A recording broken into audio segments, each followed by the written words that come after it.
स्वागत है दोस्तों आपका एक बार फिर से एक नए लेक्चर में। दोस्तों यह है वायरस का लेक्चर नंबर 3।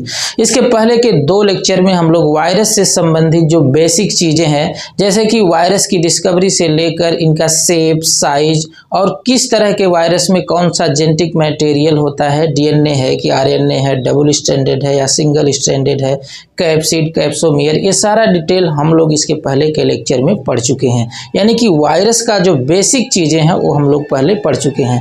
अब हम लोग एक एक लेक्चर में पर्टिकुलर किसी एक वायरस के बारे में पढ़ते रहेंगे। तो जैसा कि पहले इस लेक्चर में हम आपको बताएंगे बैक्टीरियोफेज के बारे में, जो कि आपके सिलेबस में लिखा हुआ है। यानी कि बैक्टीरियोफेज के बारे में आपको पढ़ना है, ये आपके सिलेबस में दिया हुआ है।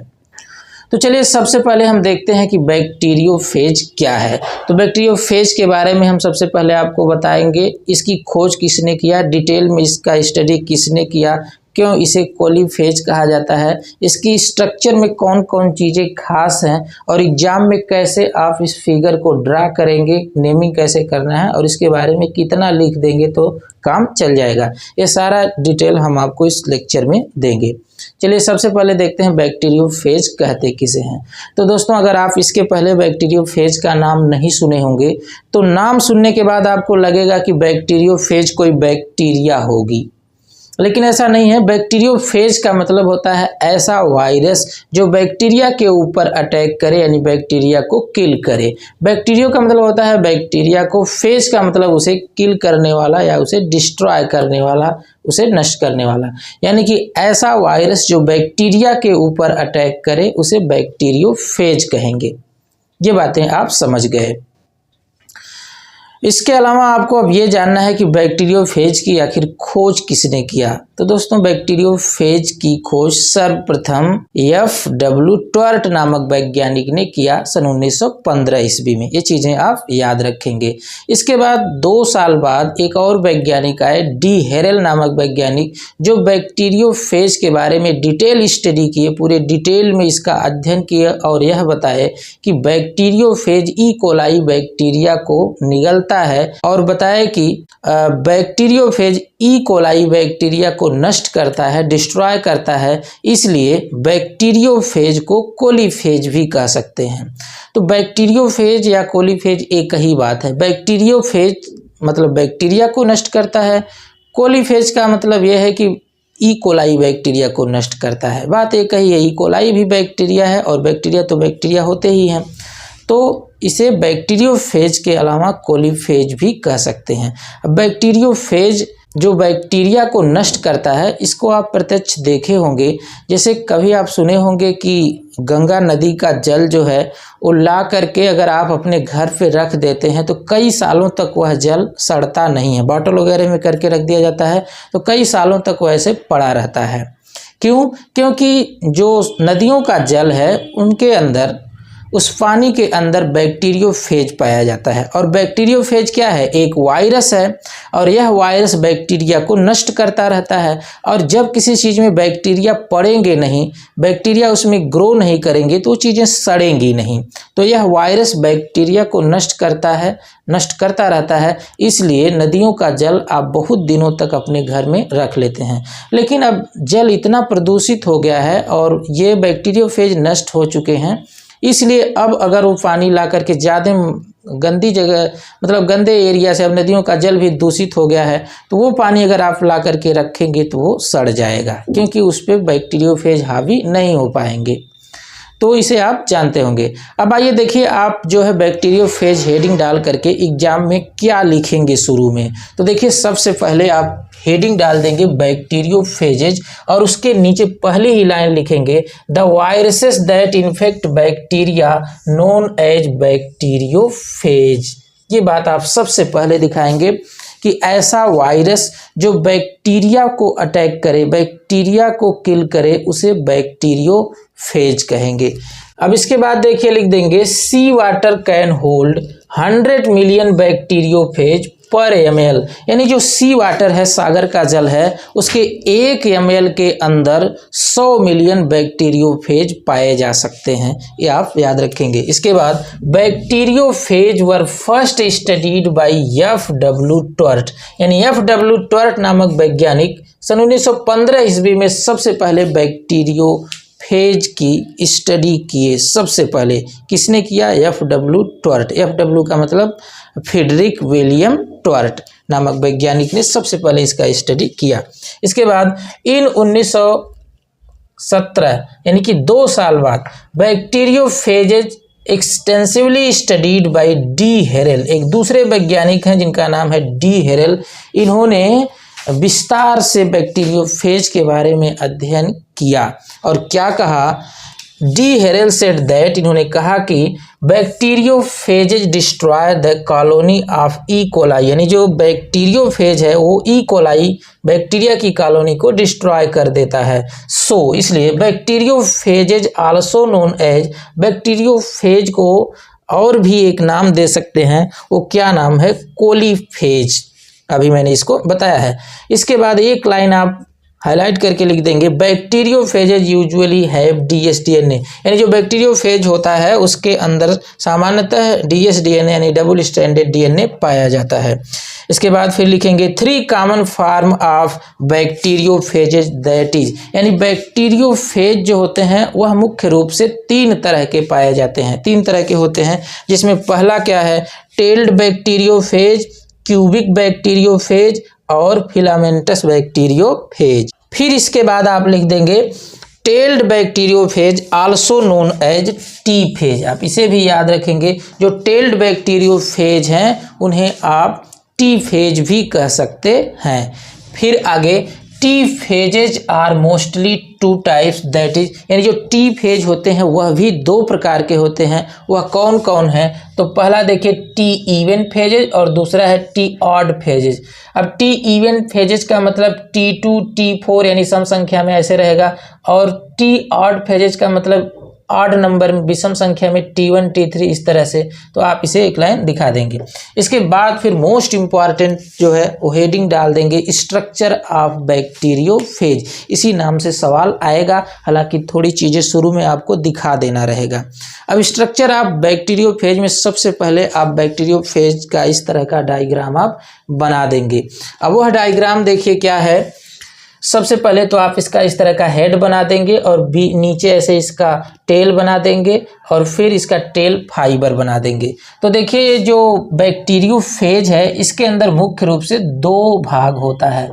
पहला जो है ये ऊपर वाला भाग है, ये हेड है, और नीचे का ये भाग जो है टेल है। बाकी आप कंफ्यूजन में ये समझ सकते हैं, अगर आप जनरल सेंस लगाएंगे तो आपको लगेगा कि जो ये पतले पतले धागे जैसी संरचनाएं इसमें निकली हुई हैं, हो सकता है यही इसकी टेल हो। बीच वाले भाग को आप कॉलर समझने की गलती कर सकते हैं, क्योंकि हम लोग भी जब शुरू में पढ़ रहे थे तो ये सोच रहे थे कि हो सकता है यही टेल पूंछ की तरह से, तो यही वाला भाग है, इसका मतलब यही टेल होगी, इसको कॉलर समझ लेते थे। तो ऐसा नहीं है, आप एकदम क्लियर हो जाइए। ये वाला पोर्शन हेड है, इतना पोर्शन जो ये दिख रहा है ये टेल है, बाकी जो नीचे का दिख रहा है वो टेल फाइबर है।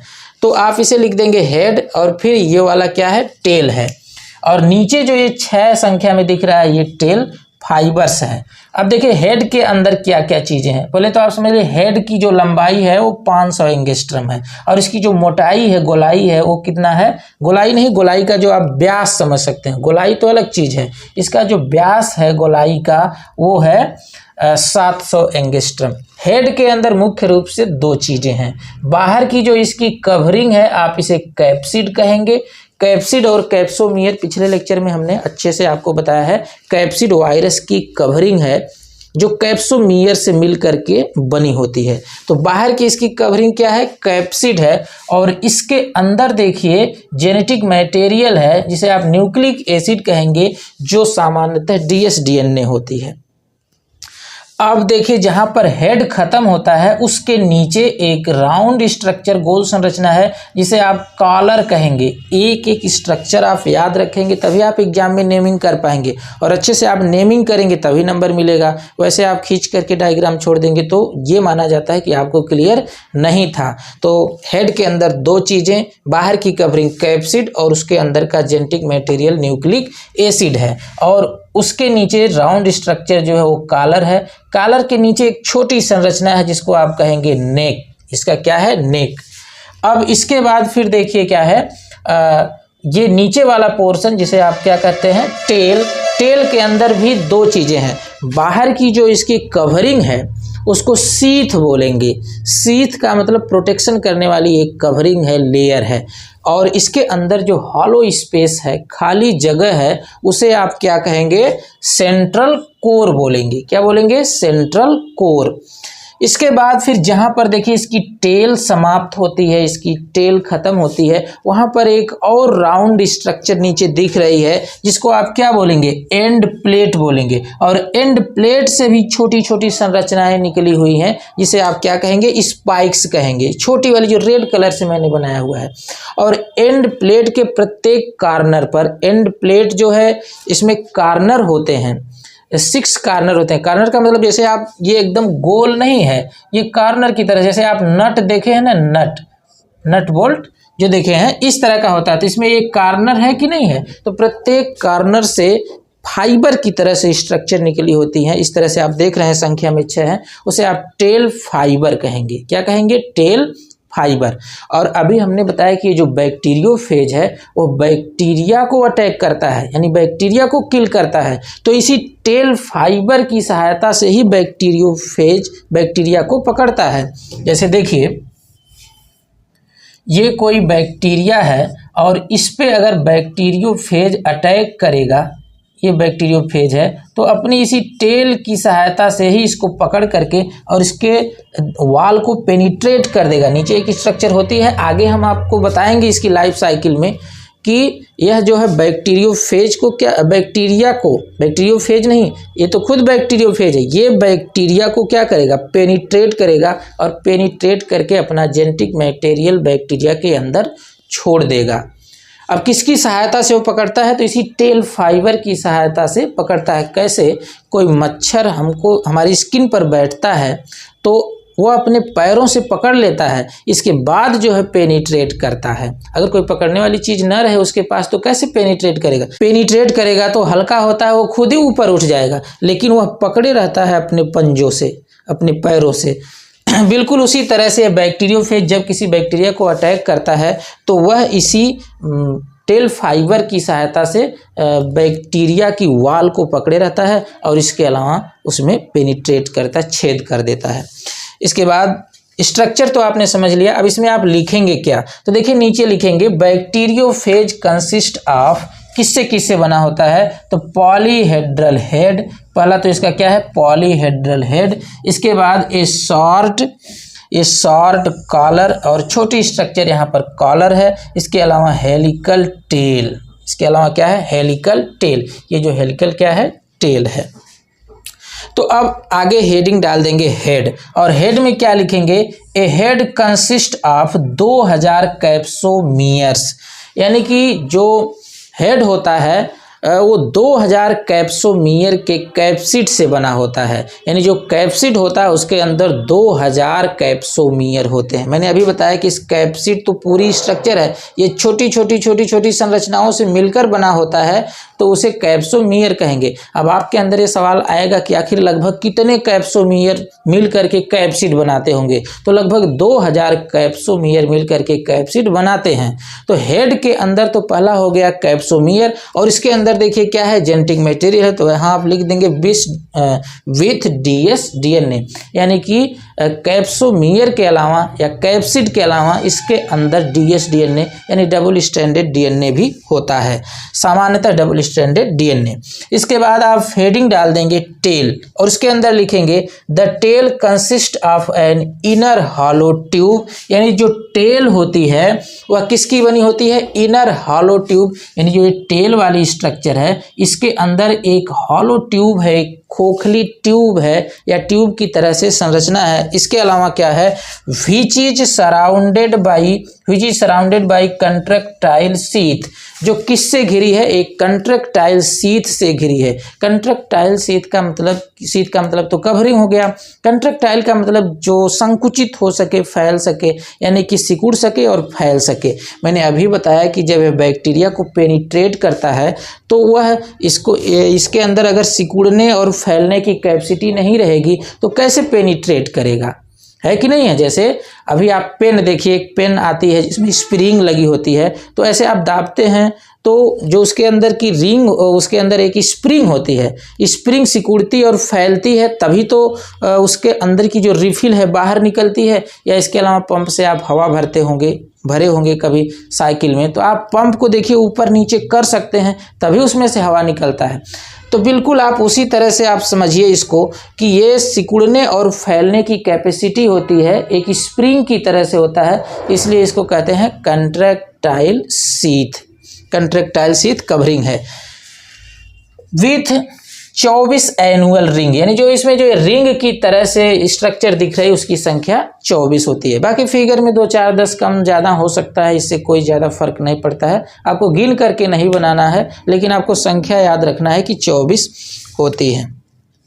इसके बाद देखिए the distal end consist of basal plate, यानी जो इसका डिस्टल एंड होता है, डिस्टल एंड का मतलब इसका दूरस्थ भाग, डिजिटल ना समझिएगा, डिस्टल का मतलब दूरस्थ भाग। तो जो इसका दूरस्थ भाग होता है वो किसका बना होता है, बेसल प्लेट। किसका बना होता है, बेसल प्लेट। देखिए यहाँ पर लिखा गया है एंड प्लेट, आप इसे बेसल प्लेट भी कह सकते हैं, बेसल प्लेट। बेसल प्लेट यानी कि किसका बना होता है, बेसल प्लेट या एंड प्लेट होती है, यानी कि जहाँ पर टेल समाप्त होती है, इसका जो दूरस्थ भाग है वहाँ पर बेसल प्लेट पाई जाती है।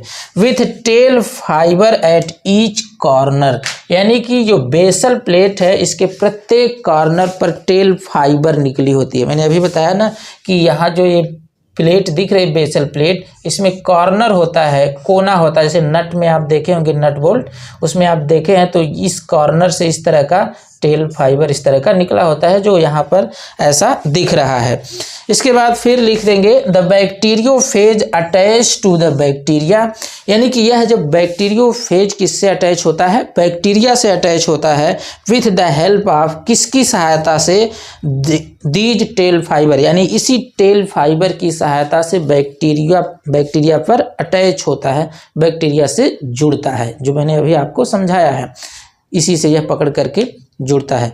तो दोस्तों जो बैक्टीरियोफेज है इसकी स्ट्रक्चर के बारे में आप पूरी तरह से समझ गए हैं, फिगर कैसे बनाना है ये भी समझ गए हैं। तो आप लास्ट में स्क्रीनशॉट लेकर अपने नोटबुक में इसे नोट कर लीजिए। बाकी नेक्स्ट वीडियो में हम बताएंगे कि इसकी लाइफ साइकिल कैसे चलती है, कैसे इसकी संख्या बढ़ाई जाती है। तो एग्जाम के लिए भी काफ़ी इंपॉर्टेंट है वो टॉपिक और आपको समझना भी ज़रूरी है। तो बाकी नेक्स्ट लेक्चर में हम मिलते हैं इसकी लाइफ साइकिल के साथ, तब तक के लिए जय हिंद।